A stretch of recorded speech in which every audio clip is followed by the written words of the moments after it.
Maybe just to start off, because you may be thinking, who even is this guy? I'll introduce myself. My name is Emmanuel Simon. I live in Idaho with my wife and child, and we have another little one on the way, which is exciting. My wife and I moved a little over a year ago in Idaho, so we're still relatively new. Um, I will be beginning my 5th year teaching here at John Adams Academy.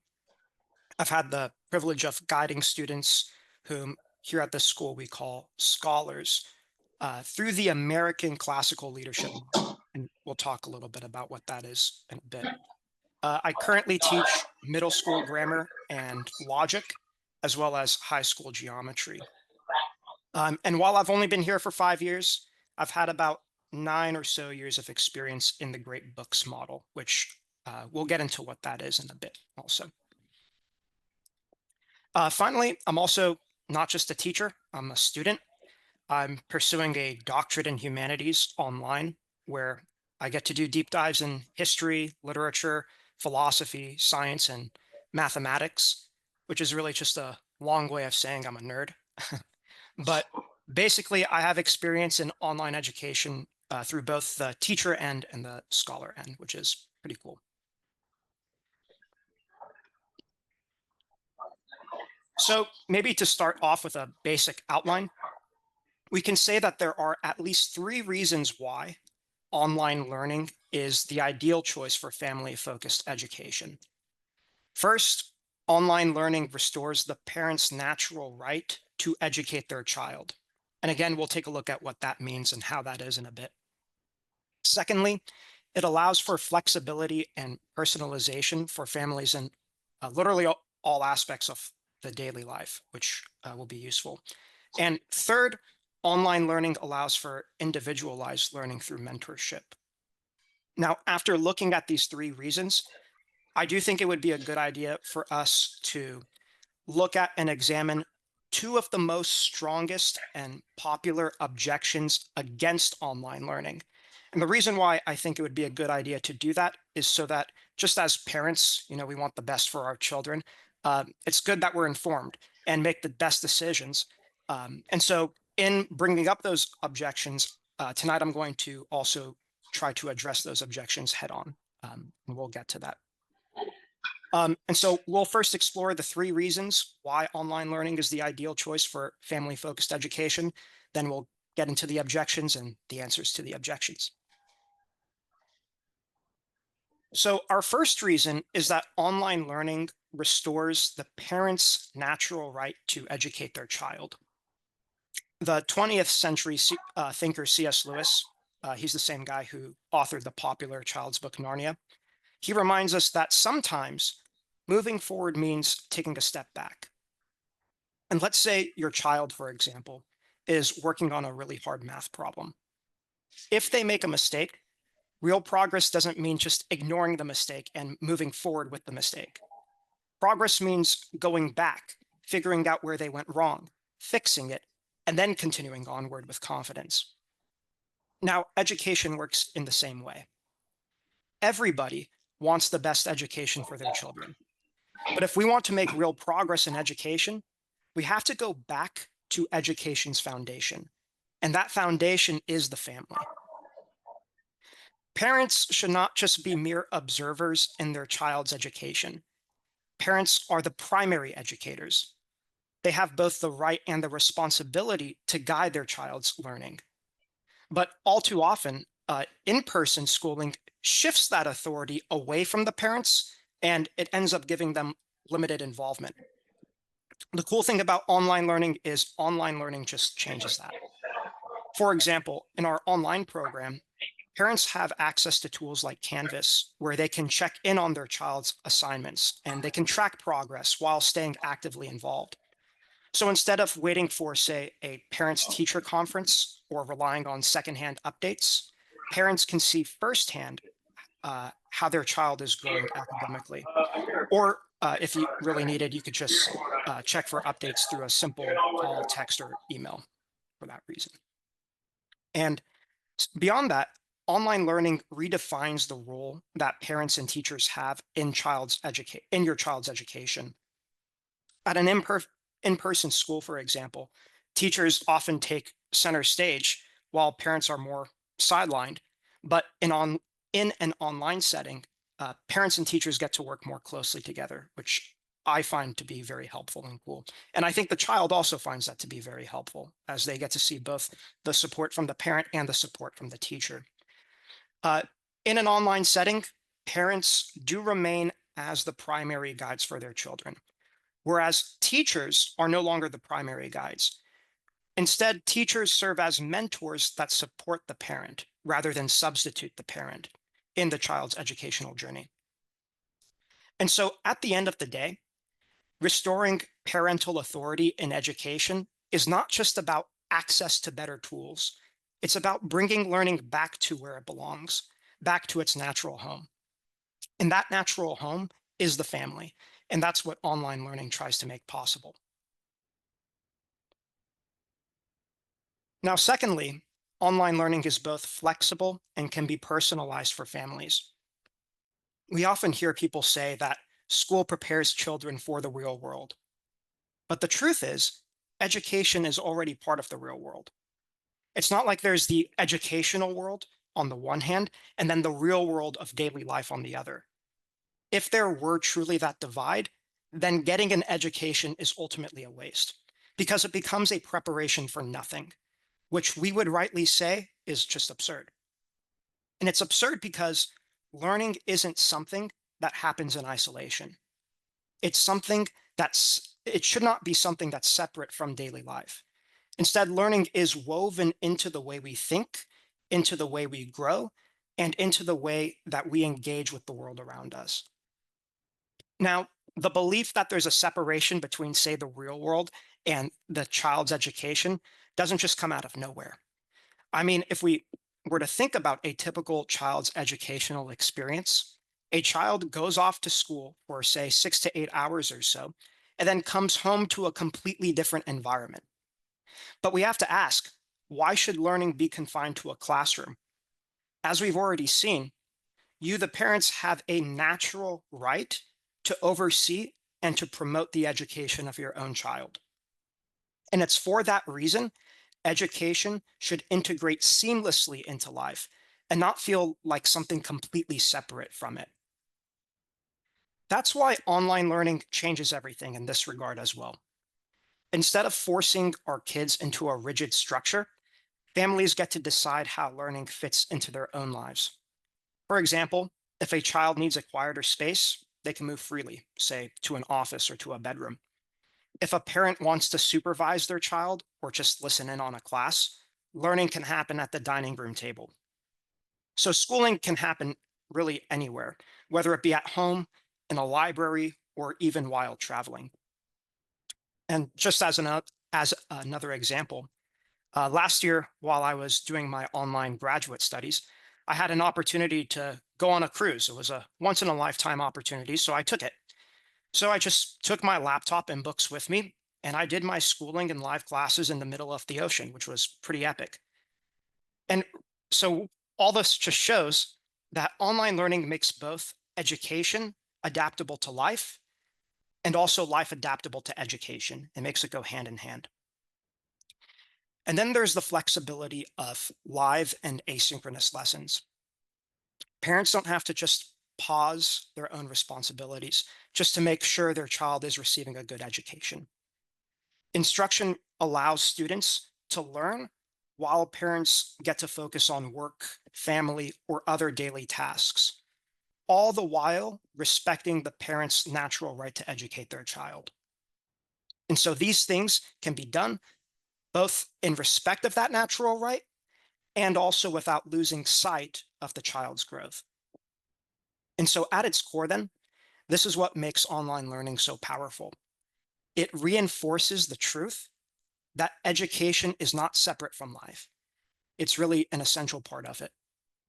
And when children see learning as something connected to their daily experiences, it's then and only then that they become true lifelong learners.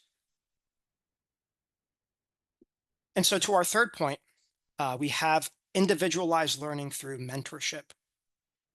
Um, if you have many kids, you might notice that education isn't just a one size fits all process. And I think we all know this because students don't all learn at the same pace, and they also don't all start at the same place. The ancient and medieval thinkers understood this. They taught that great mentors lead students from what they know to what they don't know. They meet the child where they're at rather than where they think the child should be. Now, in an in person setting, this does present a challenge because we have to ask, how do we meet each individual student where they are at when they're being taught alongside dozens of other scholars, dozens of other students? Now, online learning does solve this problem. Students have instant access to their teachers because help is just a few clicks away. If a student is stuck on a lesson, they simply need to click a link and they're in a live session with their teacher. They can get the support they need right when they need it immediately. Secondly, an online education adapts the learning experience in real time. Because everything remains online, teachers and parents can track progress and just adjust plans as needed and can do so efficiently. Instead of waiting for, say, a test score to reveal gaps weeks later, parents and educators can intervene early on so that that child isn't left behind and so that child can thrive. Now, beyond that, students get full control over their learning pace. And so if they feel like they need more time with a lesson, they can revisit recorded and, or let me backtrack, they can revisit both recorded lessons and also live sessions if they can't make a live session. So let's say, for example, your child needs to go to a doctor's appointment and for that reason can't attend class. That's totally fine. Uh, the lessons can be recorded. And so all the student needs to do is say, hey, can I get a recording of the lesson? And uh, there you go, have it. The student can have the recording. And on the flip side, if they do grasp a concept quickly, the child can just move forward without feeling held back by the pace of the group. So you do have that flexibility with pace there. Now, this level of personalization does ensure that every child is truly learning and not just going through the motions. When education in this way adapts to the student rather than being forced upon the student so that the student has to adapt to the system, learning ends up becoming more meaningful, more efficient, and ultimately more empowering. Now, when considering any educational model, parents should naturally want to make the best decisions for their children. That's why it's important to acknowledge and address the most common concerns that come up with online learning. So, the first concern has to do with friendships and a social life. A lot of people argue that learning online limits a child's ability to form strong friendships. They'll argue that in person schools provide built in opportunities for social interactions like lunch breaks or hallway conversations or group projects, extracurricular activities, etc. So the concern here is that without daily in person interactions, friendships may be harder to form or maintain. So that's really the first concern with online learning that people bring up. The second concern that they bring up has to do with academic rigor. Some people question whether online education is as robust as in person schooling. This is because in a classroom setting, students experience structured lectures or, say, hands on activities with a teacher immediately having that oversight on the scholar, on the student, and providing that physical learning environment. The claim here is that without structured lectures and a teacher oversight, online learning falls short to in person learning. Now, since education is one of the most important decisions parents make for their children, it's important that we really address these concerns head on rather than ignore them. And that's what I want us to do right now. And so the claim for us here is that at least the claim that I'm going to make is that the John Adams Academy model, it doesn't just address these concerns. It transforms the way we think about education itself. And let's deal with the first concern about friendships to see how. People often worry that online learning limits social interaction. But if we turn our attention to the wise men and wise women of the past, we'll find principles that show us why that's not the case. For example, the philosopher Aristotle proves to us that the highest form of friendship is built on a shared pursuit of both truth, goodness, and moral virtue. And that's exactly what happens when we at John Adams study the great books of the Western world. These works aren't just historical texts. They're conversations across time that uncover the deepest truths that shape civilization. So students get to read the great thinkers. They don't just read about them, and that's the main difference. They engage head on with their ideas and wrestle with these tough questions, and they get to seek truth alongside with their peers. Now, this pursuit of truth with peers is the foundation that forms the strongest of friendships. These friendships are formed not just by, say, convenience or proximity, but through a real shared love of the truth, a real shared love of wisdom. And this is why Plato tells us that you can know a person by what they love. And when students come together and cultivate their desire to seek truth, they forge friendships that are rooted in something deeper and in something lasting. And now, since the truths they seek are timeless and the friendships are built on the truth, their friendships become timeless. Secondly, there is the concern about academic rigor. Some say online learning lacks depth compared to in person schools. But we just have to ask a simple question, really. If we want to be great mathematicians or great writers or great thinkers or even great citizens, shouldn't we study, learn, and imitate the great thinkers of the past? And that's what the JAA model does, the John Adams Academy model. How does it do that? Because it goes beyond textbooks and summaries. Students get to tackle primary texts head on, face to face. And at least that's the ultimate goal. So even if, say, you're in primary education, so if you're doing your elementary studies, the lessons there are meant to help cultivate the habit for you to actually engage in those harder texts near the secondary level. And in this model, students don't just get to learn, say, history or philosophy or science or literature. They learn from the greatest minds who shaped them. The real teacher in the classroom becomes the text. We, the teachers, are really mentors. We're guides who help students through the text. The teacher is the text, not us.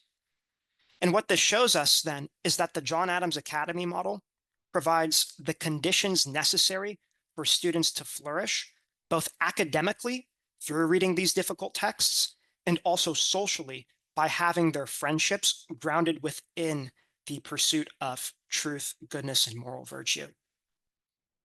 That's why what we're trying to do here at John Adams, with our desire to restore family focused education, is truly revolutionary. It's revolutionary because we're taking this educational model and making it affordable, accessible, and sustainable, and trying to do that for not just families in the Sacramento area, although we want to do that, but also for all families nationwide. So if, say, you are in the counties surrounding the Sacramento area, the John Adams Academy online charter has free tuition. But let's say you're not in that area surrounding those counties, we are still opening up John Adams Academy private next year for families who are interested, which has really cheap tuition.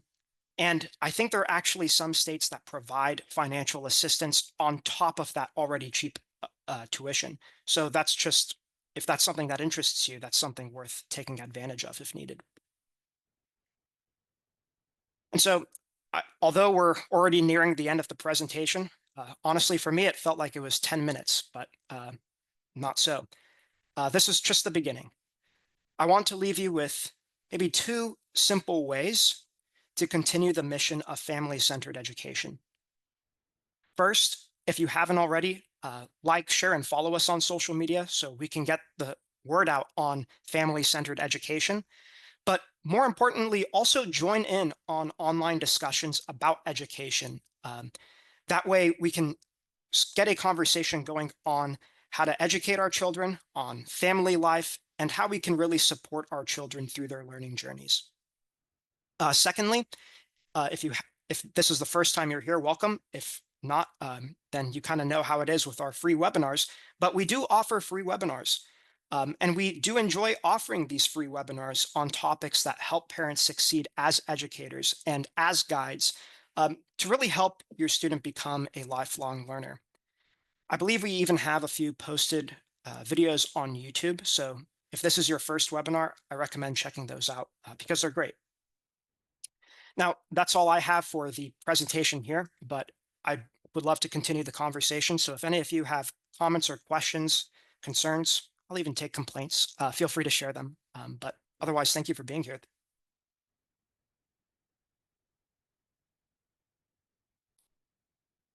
Thanks so much. Would you take them verbally? Is that okay? Yeah, I'm happy to do whatever makes the most sense for you. Sweet. No, I appreciate it. Um, so our son is going into 10th grade next year, and we'll be doing the online program. And one of the things for us, just going into it, we've heard amazing things about it. We have family who's in it, so we know what kind of we're expecting in it. Um, but with regard to kids just being online the entire time, how do you recommend, we've got electronics overload, where just everything is a screen. How do you recommend that we work with our kids to make sure that they don't just get, the paralysis of just sitting in front of a screen hours long every day, which is basically what I do for work. But Right. for a kid who's developing, how do you guys recommend working through that? Because I think that's one of the things with an online program that might be a difficulty. Yeah, I love that question and I appreciate you asking that. Um, and yeah, that's an important question, especially at least for me. It's difficult to manage that because I'm a teacher online and then I also do my schooling online. But what I've found helpful is two things. One, I really had to assess all the screen time that I have throughout the day. And I noticed that a lot of my screen time, yes, it does go to work and it does go to study, but some of it goes to things that don't matter as much for, like, say, social media or TV. And I'm not saying there's anything intrinsically wrong with those things, but just with an overload that can be harmful. And so the first thing that I would recommend is making that assessment. Where am I spending my time online? That would be the first thing. And then if there are things that I should cut out, or if your son should cut out, that would be one thing. And then secondly, a lot of the text that we have can either be printed out or they're just physical copies. And so just because classes are online, it doesn't mean that you have to be online 100% of the time when you're doing your studies. So maybe those two main things I think would address that. Thank you. Yeah, excellent question. Thank you. Yeah, any other thoughts or questions? Hi, I had another question.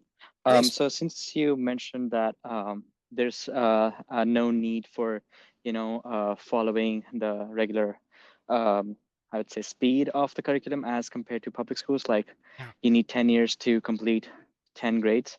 So in online learning, is it possible to have the kids good at one lecture or one subject, they could just continue working on to the higher levels, even if they're in the first or second year when they're learning?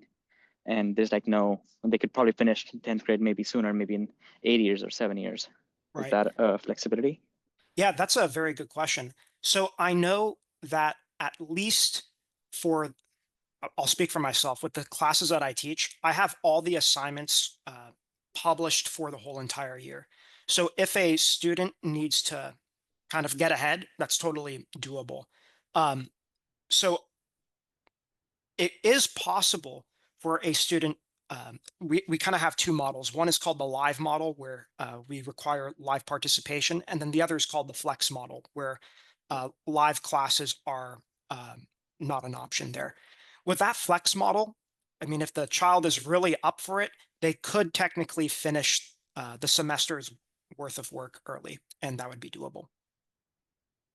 Um, but also, I know that typical scholar workload has, say, 5 or so courses. So doing that may be a bit difficult, but if you want to get ahead in one course, that's something doable.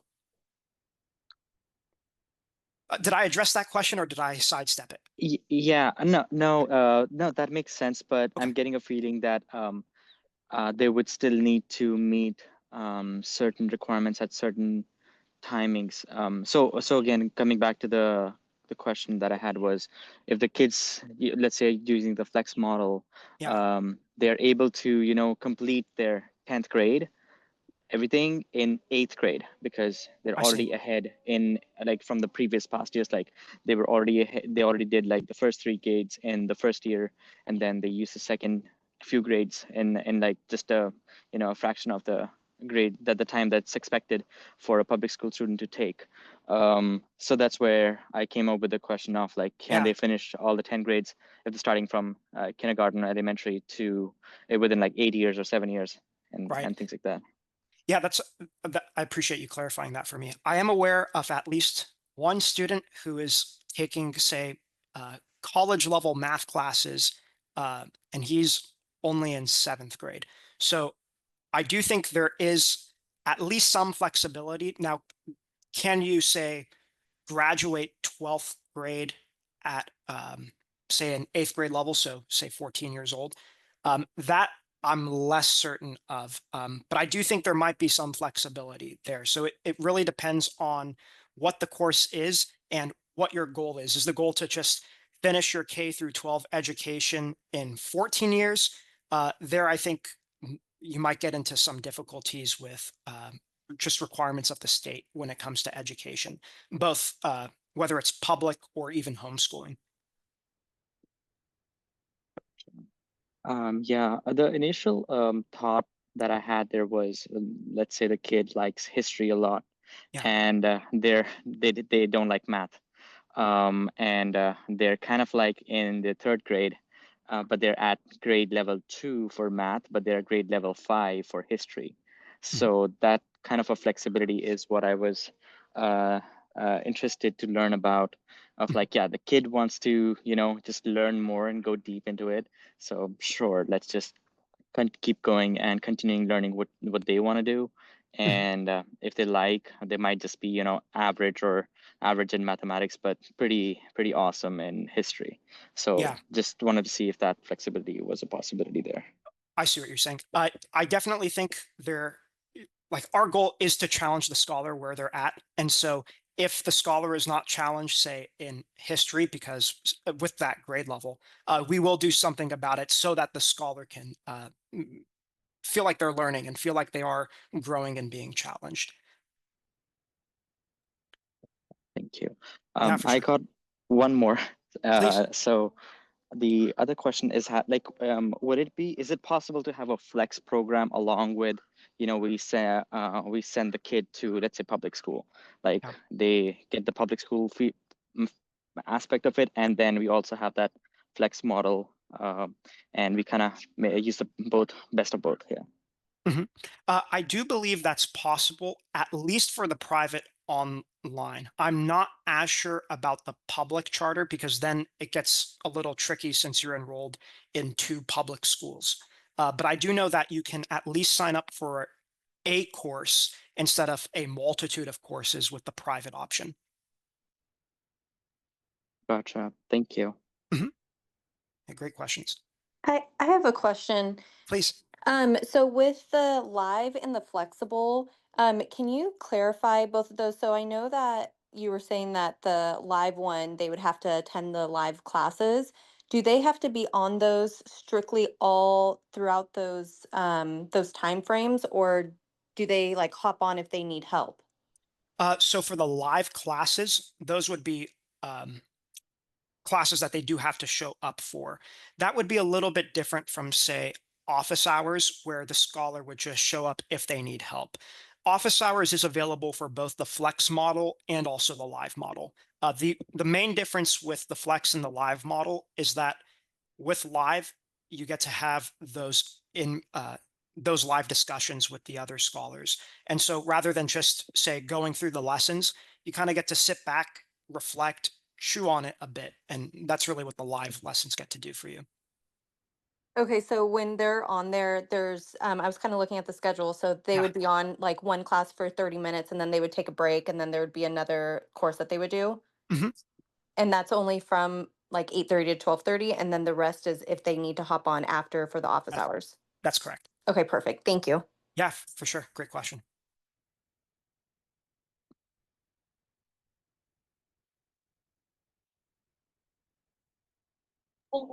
Sorry, Simon. So, what is then the flex hours in comparison to the live hours? Yeah, great question. So the we do have, say, estimated times for how long an assignment would take for both a particular assignment and then for how long it would take to complete within a week, say, with the week amount of homework. Um, I I know that there's going to be a difference between the live and the flex, but the amount of homework that a scholar would get is going to be different depending on their grade level. So, for example, I teach, say, seventh grade. And so the live course, every day students would have, say, 20 minutes of homework, give or take. And that's just really an average. Whereas in the flex model, students would have a little bit more homework time. So they might be assigned 30 minutes worth of homework or something along those lines. And really, that discrepancy between the time for live and flex is to account for the flex students not attending live class. That way, they're still able to get that instruction. Okay, so right now, when do we get to elect what kind of route we want to take? Mhm. I believe once you sign up, either immediately in the sign up process or immediately after, you get to decide. And you get to decide by course. So let's say you want to take math live, but you want to take, say, Latin flex, you're able to do that. If you want them all live, you can do that. If you want them all flex, you can do that, or you can mix it up. Yeah, great question. Any other questions? Let me go ahead and stop sharing my screen. I got one more. Please. Just curious, like where do students from John Adam Academy land up after their 12th grade? Do you have some data on are they reaching Ivy Leagues or maybe pretty good college schools or things like Yeah. that? Any data on that? Yeah, it's going to be a mix, really. I know there's some that have gone to Ivy Leagues. I also know there's some that really like the great books model that we offer here. And so they might go to, say, Thomas Aquinas College or St. Mary's College of California. So you do have a variety there. Some scholars choose to go to a community college for like financial reasons and then transfer into, but you really have a variety.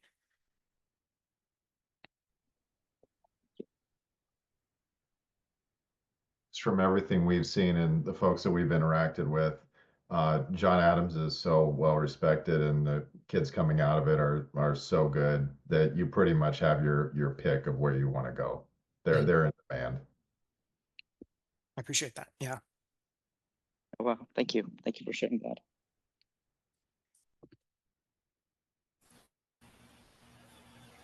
I have a question. Please.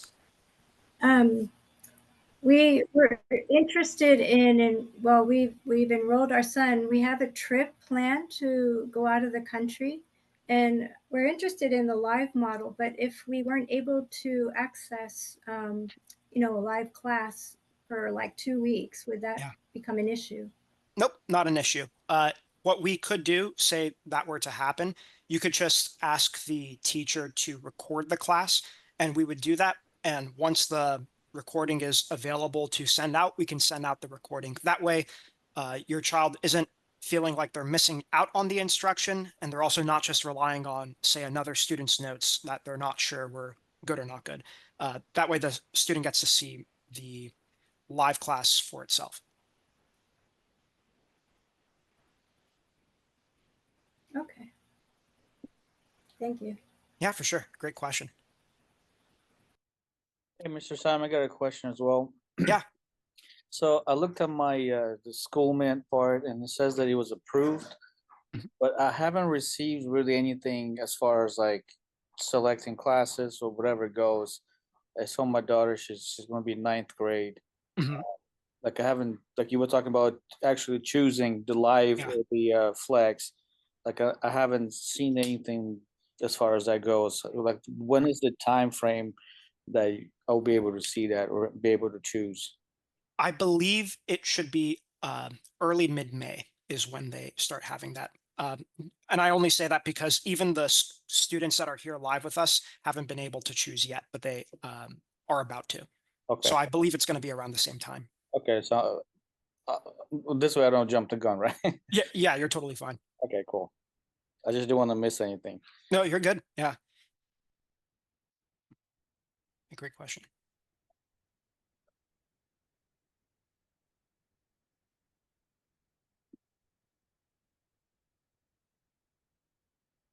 Any other thoughts or questions? And then, Mr. Simon, we are assigned a teacher to help guide us here at home, or for the Uh, let's say for the flex. Great question. Even better, you're assigned more than one teacher. Your child will have multiple teachers, at least for secondary. And so, for example, you'll have one teacher who teaches humanities. You'll have another teacher who teaches math, another teacher who teaches science. And if you want to collaborate with all the teachers, you're able to do that. If you find one that you especially like, you can hearken to that one. But you actually do have a variety of teachers to choose from. Okay, thank you. Yeah, for sure.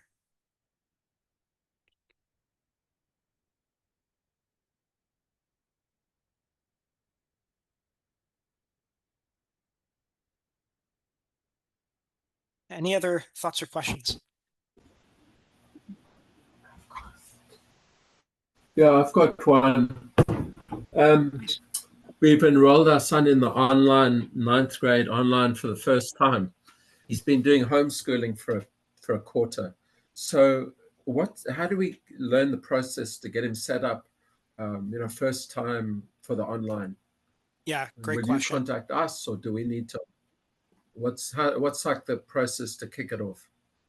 That's a great question. We contact you guys, and then when it comes to each course, we teachers will individually guide each student if needed. And we just assume that the student has zero knowledge of online classes, so that if it's the first time for your child to do the online class, they get that foundation that they need to navigate through Canvas, or like how to turn in an assignment, because that might be hard for the first time. And so we want to make sure that they're prepared for that. Okay. So you contact us around about when will you contact us? It might depend on for what. I know, yeah, it might depend on for what. So I can't really say, I can't give a particular date. Okay. But we do make sure that it's well before the time. So you'll have some time. Okay. Thank you. Yeah, for sure. Sorry, I couldn't give you a closer date. But it's prior to the first day of school. Yeah, any other thoughts or questions? Hi, can I ask a quick question? Please. Hey, I was just wondering, does the online model, does it help students learn like good study skills, like note taking and all that kind of stuff? Because I noticed we do a homeschool kind of thing, but we have an online class, and our kids will do the math class, but they don't really take notes while the math class is going on, and they're doing fine in the class. But I'm just worried about as they grow older, the development and that kind of stuff, because it's easier to just kind of sit there and watch the class as opposed to be more engaged with note taking, etc. So I'm just curious if study skills get developed a little bit. Yeah, that's a great question. I truthfully think it's going to depend on the class. For example, since I teach middle school logic and high school geometry, I do require my students at the end of each live class to submit a summary of what we've discussed. And it really should get into both how we began class, what was the point of it, so on and so forth. I do accept students uploading their notes, so there's some that do that, and it's really just meant to show me two things. One, is the student paying attention, and two, am I making sense to the student? So that's really the point of that. I do think though that even for, because this was really the first year that I've incorporated that, even prior to that, students do still pay attention, mostly because of the nature of how we teach here at John Adams. We do like to do some gentle review as we give new material. And so if, say, your child didn't fully grasp a concept near the beginning of the year, that's okay because it does get revisited a bit as it gets built upon. And also, the students are able to access previous modules that we've already gone through. So if, say, they didn't fully capture what was going on, they're able to revisit it. Got it. Thank you. Yeah, for sure. Great question. I did see a good question in the chat too. Did you say how Chromebooks are issued? So sorry, I entered late. We do offer the laptops for John Adams, at least. Yeah, we do give the laptops at John Adams. I'm not fully sure about online private, but I do know for a fact with charter we do. The only reason why is because online private is new this year. But Do we need to use your laptop, or can we install an app on our laptop? that's a good question. We prefer to use the John Adams Academy laptop only because it's easier to monitor if the child is off track. And also, we do have some restrictions so that they can avoid going into any inappropriate websites or playing video games during class. So that's really the advantage of the John Adams Academy laptop. But if for whatever reason you like heavily prefer using your own, that's totally fine. Okay. And do you supply books, textbooks as well? We do at least have Amazon links for ordering the books. I'm not,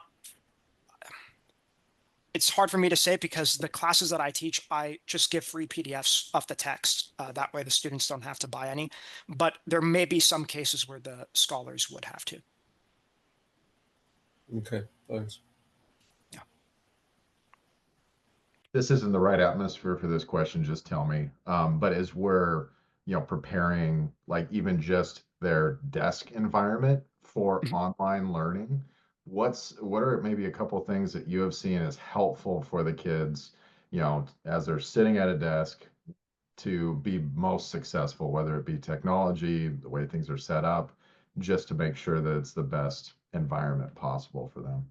Yeah, that's a great question. I know for some of my scholars, they have to take their Nintendo Switch and put it in the other room. That way they're not distracted. Um, I also think just having an organized space.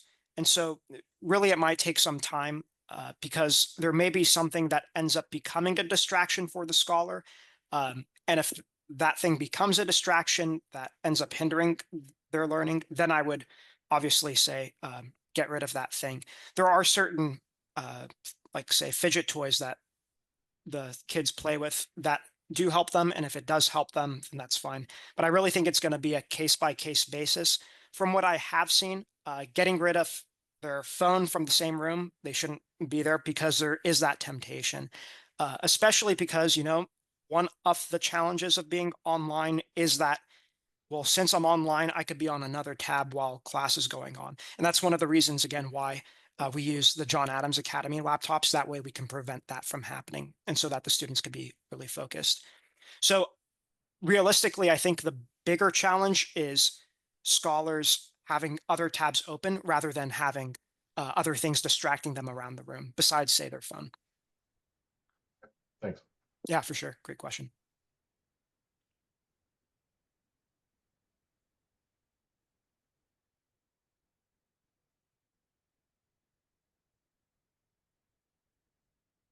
I got another fun one, I guess. Awesome. Thank you. It's regarding the curriculum and incorporating AI and maybe trying to stay away from, which I don't think is possible, but incorporating or just like the curriculum adapts with AI. Do you have any thoughts on that and how the curriculum is going to be structured? Yeah, that's an And, awesome question. Yeah. I can at least tell you, speaking from my experience. So I teach 7th and 8th grade logic. One of the things that I'm doing with my logic final for my scholars is that their logic final is completely open resources. So they can ask their parents, they can ask their other teachers, they can look up answers online, they can even copy and paste a response on AI. The reason why is because one, I know that there are certain limitations on AI just by its very nature. And two, because the answers don't all agree. And just as a logic class, I want the scholars to see that AI can be a resource, but it's not a substitution for learning. And the proof of that is that they might look up the answer to the final one day on one AI program and then do so with another AI program. And the two AI programs don't agree because for some reason, AI isn't very good at Aristotelian logic. So that's one of the things that we try to cultivate in the students, that AI can be a resource. It can be say a brainstorming guide if you need it for an essay, but it shouldn't be a substitution for your learning because AI can't learn for you. For example, you might see a formula and you might see a math problem, but AI is not going to make that understand that problem for you. And a lot of the questions that we teachers ask do have to do with the act of understanding, so that students not only see, say, a formula, but they understand why that's true and why it can't be some other case. So all that to say, we do allow for it, but with restrictions, and we try to let the scholars see that AI itself has those restrictions built in, which is why it shouldn't be a substitution for learning. Gotcha. That makes sense. Thank you. Yeah, great question. You guys are giving me the hard ones. Can I get an easy one next? I'm just kidding.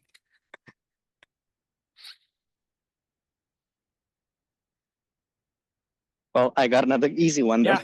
Oh, thank Where you. can I find the curriculum for all the grades? Yeah, that's a great question. Like- Let me see if I can send you a link that way. You can have it right in front of you.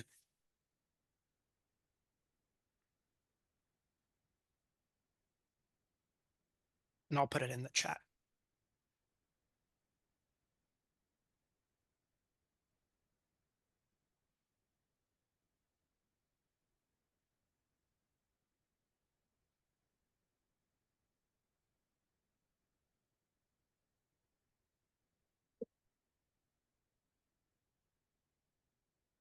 Right, cool. So I just put the link in the chat that has the curriculum page for John Adams Academy Online. So we'll have classics, classical structure, certain books that they get to keep, and so on. Very good question in the chat. Yeah, for sure. I do see a question in the chat. Are there meetups or field trips or sports they can join in on? There are. Now, the meetups are not necessarily John Adams Academy sponsored, but they're still encouraged to meet up if they'd like.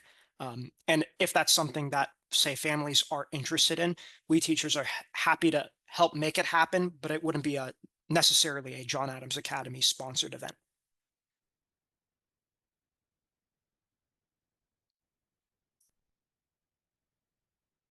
What about PE? Yes, I do know that they do take PE online. The way that the PE teacher makes it work, I don't know how, but it works. So they do take PE online.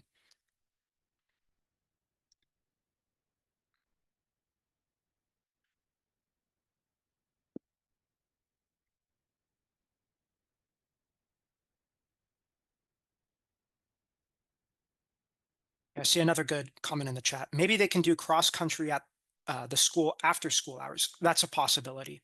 I do know I have some students who play football after school, and so they'll do their classes and then they'll head out to football practice. So that's definitely doable. And the fact that live classes end around, say, noon, maybe a little bit after, does give them that cushion to do so. And that's just for live. Flex, you can make it work however. That brought me to another question. Can the students use the library resources or maybe activity rooms at the school if they're flex? I believe so, yeah. Wouldn't see a reason why not to. That's good. Thank you. Yeah.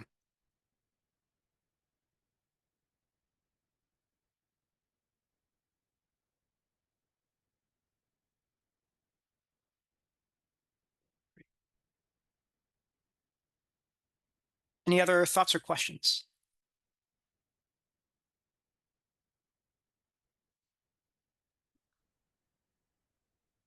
Just thank you for having this session. It definitely helps in answering a lot of questions. So Yeah. yeah. No, it's awesome. This was fun. Yeah, thanks for being here. It's awesome.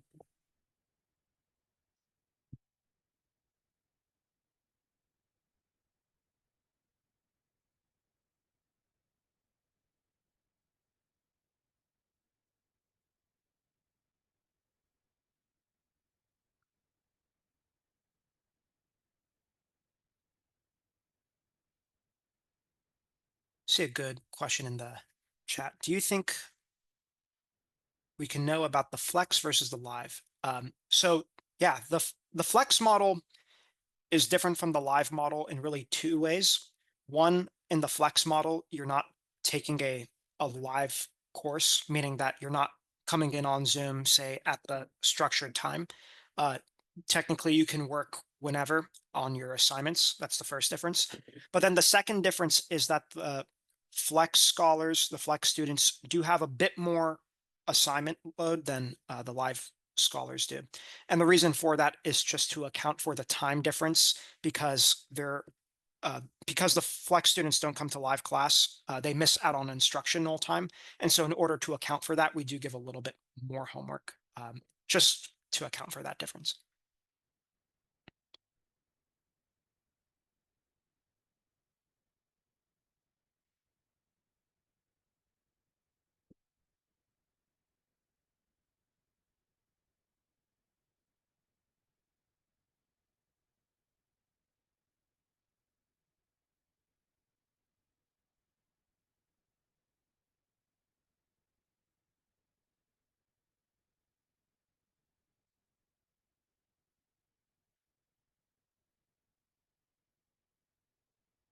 Oh, great question. So live is at the physical school.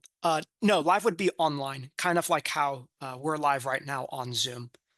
So it would be different than, say, physical.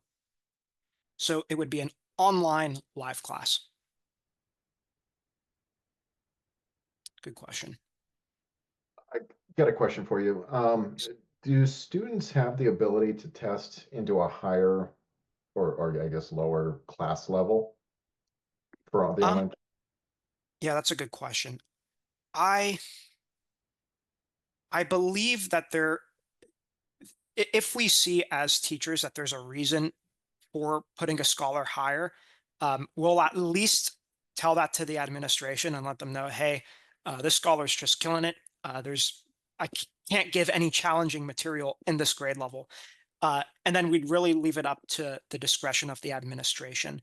But we might take some things into consideration. For example, with the online charter model, we would have to take certain standardized tests. So we might look at the results from that and see would it make sense to bring them to a higher grade or to keep them where they're at. So to directly answer your question, it's not impossible. Yeah. Okay, thanks. So I got a question. Yeah, please. You mentioned something about like online charter, online private. Um, is the charter the basic that we're doing? So like we applied for online academy. Is that the charter one, or because that wouldn't be the private one, right? Or is there another one? Yeah, that's a good question. Are you near the Sacramento region?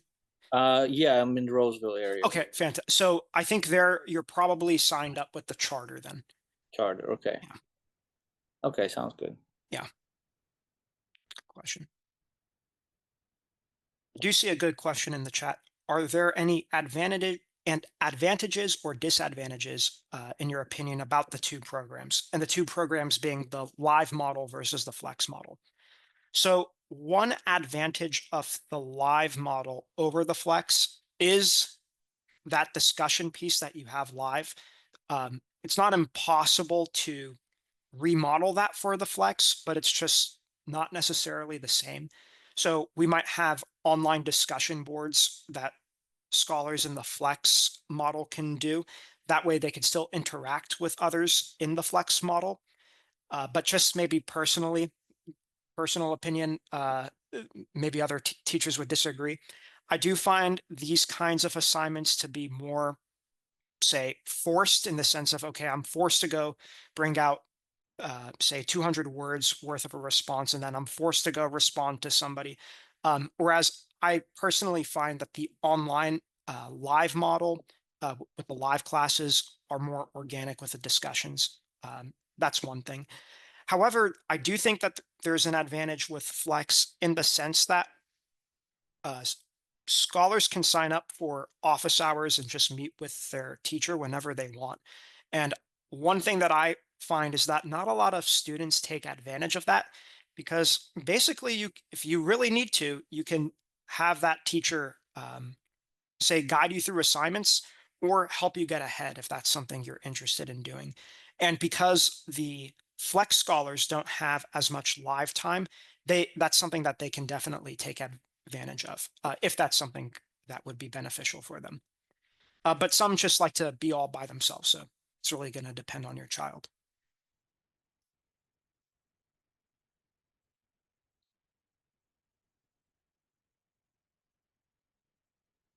It's a good question.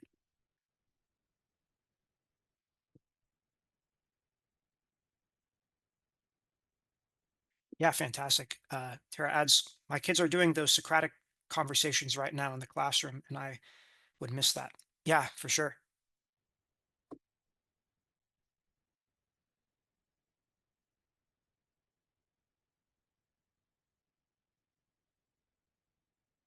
Cool. Any other thoughts or comments?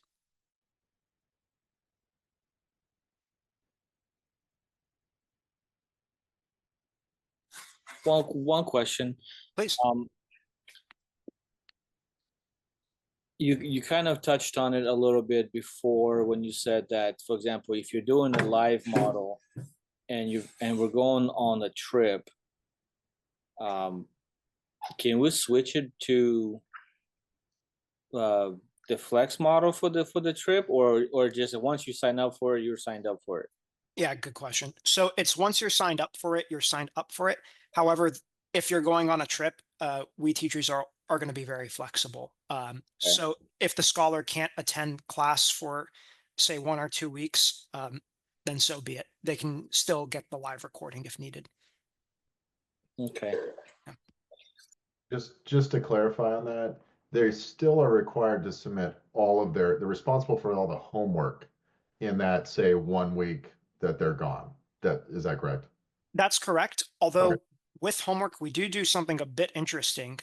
So we do keep assignments open for the whole entire semester, which means that if the scholar can't do the assignments while they're on the trip, that's fine. But they will be accountable for doing them either prior to the trip or when they come back or sometime before the semester ends.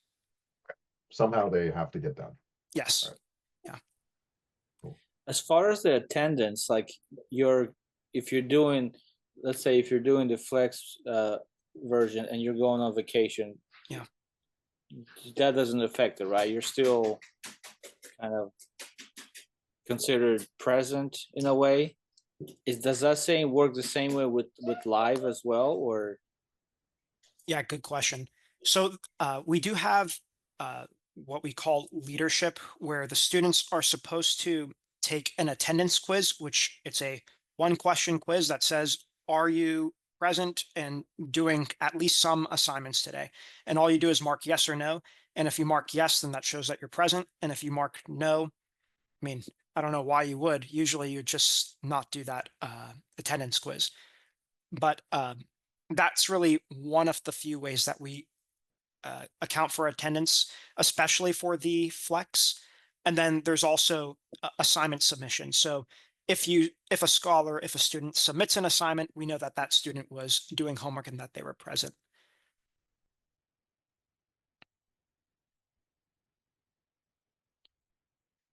Yeah, so attendance wouldn't necessarily mean showing up to the live class, although it would be required for the live model.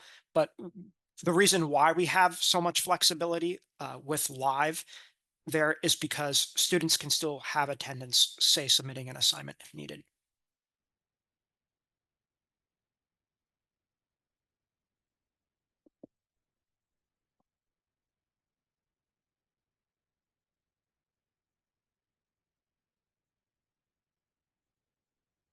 Good question. Any other questions?